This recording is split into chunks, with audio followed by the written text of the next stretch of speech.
नमस्कार साथियों, एक बार फिर से स्वागत है हमारे YouTube चैनल डिजर्विंग आईएएस पे।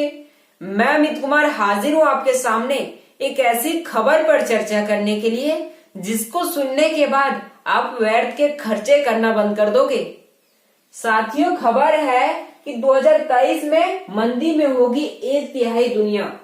ये सारी बातें मैं नहीं कह रहा हूँ, बल्कि आईएमएफ की मैनेजिंग डायरेक्टर क्रिस्टालिना जॉर्जीवा कह रही है। इनका कहना है कि आने वाला साल अर्थात 2023 हमारे लिए पिछले साल की तुलना में बहुत ज्यादा कठिन होने वाला है। इसलिए इन्होंने दुनिया को चेतावनी भी दी है। इनका कहना है कि 2023 में वैश्विक अर्थव्यवस्था का 1/3 भाग मंदी की चपेट में होगा और जो देश मंदी की चपेट में नहीं होगा उस देश के अंदर भी मंदी महसूस की जाएगी। साफ साफ अर्थों में मैं बताऊं तो प्रत्यक्ष और अप्रत्यक्ष तौर पर पूरी दुनिया इस मंदी की चपेट में आएगी।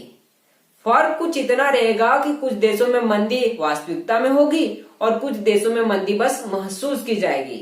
जैसा कि भारत के अंदर बताया जा रहा है कि भारत के अंदर मंदी बस महसूस की जाएगी। ये सारी बातें कौन कह रहा है? आईएमएफ की मैनेजिंग डायरेक्टर क्रिस्टालिना जॉर्जीवा कह रही है। साफ साफ अर्थों में बताऊं तो स्वयं आईएमएफ इसकी चेतावनी दे रही है। आईएमएफ इंटरनेशनल मॉनेटरी फंड अंतर्राष्ट्रीय मुद्रा कोष, जिसकी स्थापना तो 1944 में हुई थी, लेकिन इसने काम करना शुरू किया था 27 दिसंबर 1945 से, अर्थात सेकेंड वर्ल्ड वॉर की समाप्ति के बाद इसने अपना काम करना शुरू किया था। इसका मुख्यालय वाशिंगटन डीसी के अंदर है। इसके अंदर 190 देश सदस्य हैं। अभी फिलहाल आईएमएफ की मैनेजिंग डायरेक्टर क्रिस्टालिना जॉर्जीवा है। आईएमएफ के बारे में थोड़ी सी और भी जानकारी दूं तो आईएमएफ एक अंतर्राष्ट्रीय वित्तीय संस्था है जो दुनिया भर के अंदर इकोनॉमिक स्टेबिलिटी को बनाए रखने के लिए गरीब और विकासशील देशों को कर्ज देती है। दुनिया भर के अंदर दो ही ऐसी संस्था है जो गरीब और विकासशील देशों को कर्ज देती है, जिसका नाम पहला तो वर्ल्ड बैंक है और दूसरा हमारा आईएमएफ है, जो कि आज का हमारा टॉपिक बनने वाला है और टॉपिक बन भी रहा है। दोनों की स्थापना सेकेंड वर्ल्ड वॉर की समाप्ति के बाद हुआ था, क्योंकि सेकेंड वर्ल्ड वॉर में बहुत से राष्ट्र गरीब हो चुके थे। उनको कर्ज देने के लिए आईएमएफ और वर्ल्ड बैंक की स्थापना की गई थी। ये रही आईएमएफ की कहानी। अब हम लोग अपने खबर पर चल जाते हैं। जैसा कि मैंने बताया कि 2023 हमारे लिए कठिन होने वाला है। क्यों? क्योंकि मंदी आने वाली है। तो इसके पीछे का कारण क्या है?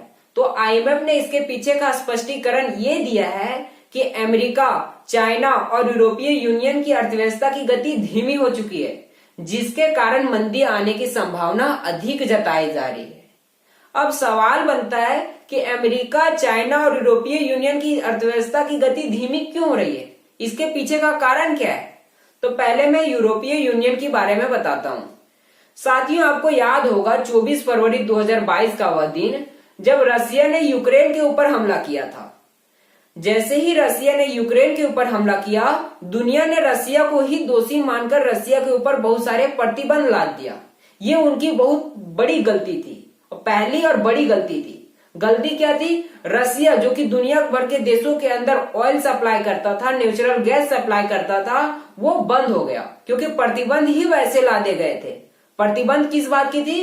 कि कोई भी देश रसिया से आयात निर्यात का संबंध नहीं रखेगा, अर्थात कोई भी देश रसिया से कोई भी सामान परचेस नहीं करेगा। और इसमें सबसे बड़ी गलती थी यूरोप की, क्योंकि यूरोप नहीं जानता था कि यूरोप की 40% ऊर्जा आवश्यकता की पूर्ति अकेले रूस करता था। आप समझ सकते हैं कि हमारे यहाँ ठंड इतनी है तो यूरोप के देशों के अंदर ठंड कितनी होगी, जो कि नॉर्थ में बसे हुए हैं। और 40% ऊर्जा आवश्यकता की पूर्ति अकेले रूस से होती थी, जो कि अब वो सप्लाई बंद हो चुका है, जिसके कारण यूरोपीय यूनियन की अर्थव्यवस्था की गति धीमी हो चुकी है। तो हमने पहला जान लिया कि यूरोपीय यूनियन की अर्थव्यवस्था की गति धीमी क्यों हुई है, क्योंकि रसिया वर्सेस यूक्रेन क्राइसिस हुआ। अब हम लोग चाइना के बारे में जान लेते हैं कि चाइना की अर्थव्यवस्था की गति धीमी क्यों हुई है।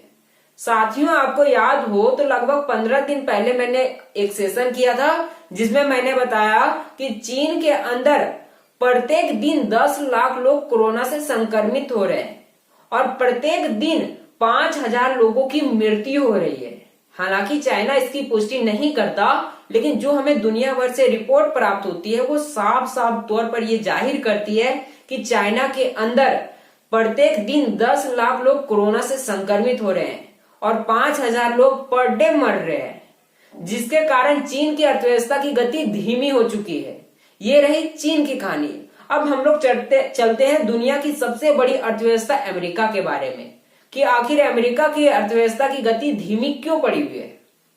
तो इसके पीछे का कारण है कि रशिया वर्सेस यूक्रेन क्राइसिस और कोरोना पर काबू पाने के लिए अमेरिका के केंद्रीय बैंक फेडरल रिजर्व बैंक के द्वारा ब्याज दरों में वृद्धि की गई, जिसके कारण अमेरिका की अर्थव्यवस्था की गति धीमी पड़ गई है। और जब 3 बड़ी अर्थव्यवस्थाओं की गति धीमी पड़ेगी तो दुनिया भर के अंदर मंदी आना तो लाजमी है। तो आप समझ सकते हैं कि मंदी क्यों आ रही है, क्योंकि अमेरिका, चाइना और यूरोपीय यूनियन की अर्थव्यवस्था की गति धीमी हो चुकी है। इसलिए मंदी आने की संभावना 2023 में अधिक जताई जा रही है। और कौन कह रहा है ये? आईएमएफ की मैनेजिंग डायरेक्टर क्रिस्टालिना जॉर्जिवा कह रही है।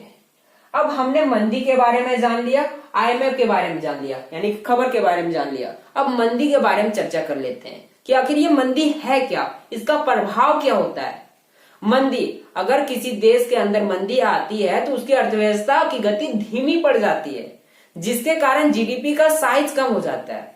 जीडीपी का साइज कम क्यों हो जाता है? क्योंकि रोजमर्रा की वस्तुओं की चीजें महंगी हो जाती है, लोगों का इनकम कम हो जाता है, और इनकम कम हो जाने से लोगों की परचेजिंग पावर, खरीदने की क्षमता कम हो जाती है। मंदी का सबसे भयावह रूप तब देखने को मिलता है जब बड़ी कंपनियां पैसे बचाने के लिए अपने कर्मचारियों को निकालने लगती है। तब क्या होता है? बेरोजगारी बढ़ जाती है। प्लस मंदी की चपेट में आने से छोटी कंपनियां अपना दम तोड़ देती है। तो मंदी का भयावह रूप छोटी कंपनियों पर अधिक देखने को मिलता है, और बड़ी कंपनियों में जो वहां के कर्मचारी होते हैं उन पर अधिक देखने को मिलता है। मंदी से बचाव के लिए हमें क्या करना चाहिए? हमें व्यर्थ के खर्चों से बचना चाहिए। तो मैंने सारी चीजें आपके सामने रख दिया। तो फिलहाल के लिए इतना ही, मिलते हैं नेक्स्ट वीडियो में।